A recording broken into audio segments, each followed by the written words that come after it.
Good morning, good afternoon, good evening. It's JJ here.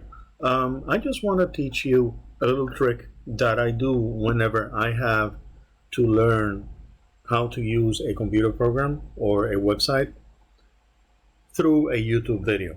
Now, on the exercise that I am going to use as an example, this is something that I have for my 7th graders today.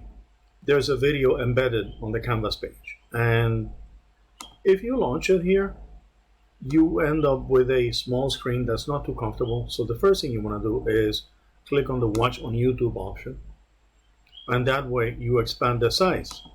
Sorry about that.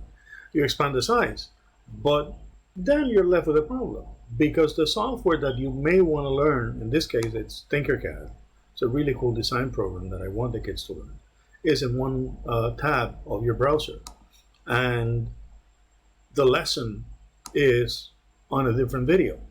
And if you stay with this layout, it's doable but uncomfortable. So what I recommend you do, and this is a little Windows trick, is very simple.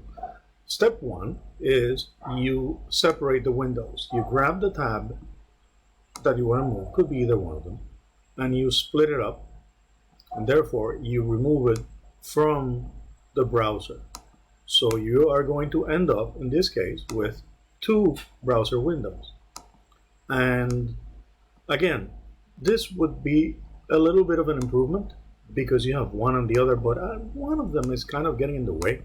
So what you can do as a trick is very simple. You grab it, you grab the window, click, hold the mouse button or the pad, and drag the window, in this case this window, to the side until you see, look at the highlight that's forming in the middle, and that's a snap grid. If I let it go, now I have one perfectly aligned, and I want to do the same thing with the other one, which is the one that has a program that I have.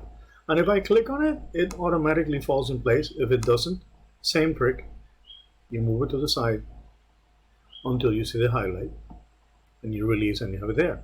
Now, the Tinkercad window has what they call the place, which is the plane, the work plane, but you're still going to have some options that you may want to work with. So just clicking on the tab here will do.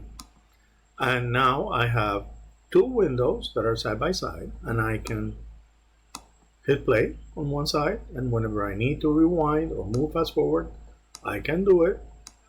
Sorry about that. And it's going to be allowing you to follow the steps little by little on this window as well.